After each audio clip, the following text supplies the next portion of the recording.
notre association Action Vitale pour le développement durable, nous travaillons avec les jeunes dans l'éducation environnementale.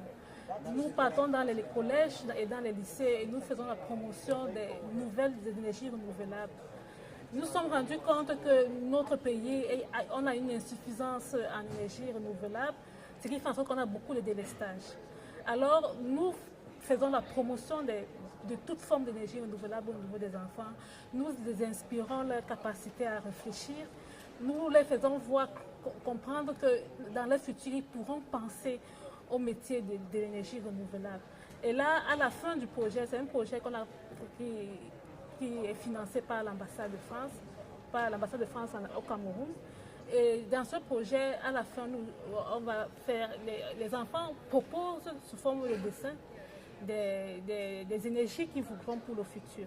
Et à la fin, on a sélectionné des meilleurs dessins qu'on pourra faire une exposition qui vont faire le tour de l'Afrique avec.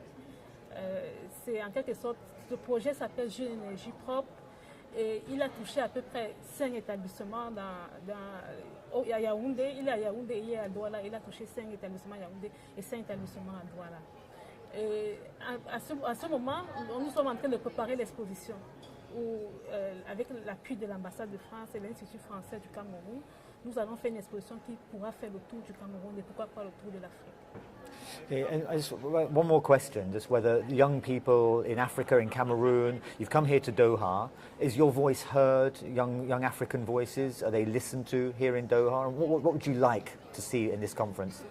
Yes, in this conference, the problem... In French, le problème la première voix que je porte ici, c'est d'abord la voix du genre, de la femme africaine. Ça, c'est la première. Je viens avec 2 fois la voix des jeunes et la voix du genre. Mais la première voix que je porte, c'est la voix des femmes. Parce que chez nous, en Afrique et surtout au Cameroun, les femmes ne sont pas conscientes des problèmes du changement climatique. Nous sommes heurtés à 2 problèmes. Premièrement, les femmes, elles ont peur, les femmes n'ont pas la capacité de s'exprimer. Parce que si tu t'exprimes dans le mariage, par exemple, si tu prends la parole, le mari va peut-être te répudier et ce n'est pas bon pour toi. Bon, on a un problème, c'est qu'il faudrait sensibiliser les femmes dans les foyers, surtout dans les provinces du Nord Cameroun, qu'elles comprennent qu'elles ont de l'importance au niveau du changement climatique, et parce qu'elles cultivent beaucoup, parce que ce sont elles qui s'occupent des enfants, ce sont elles qui prennent soin des enfants, ce sont elles qui produisent la nourriture. Parce que 80% de la nourriture est produite par les femmes.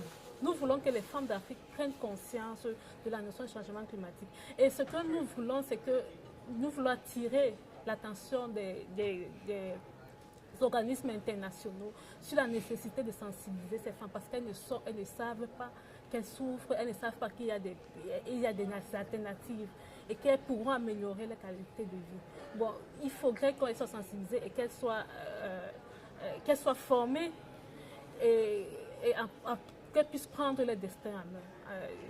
C'est ce que je demande de pouvoir aux internationaux, Nations Unies, UNEP, UNIFEM aussi, que vraiment cette thématique-là soit, qu'ils puissent prendre cette thématique-là en compte et qu'ils puissent venir et parler aux femmes de mon pays en Afrique.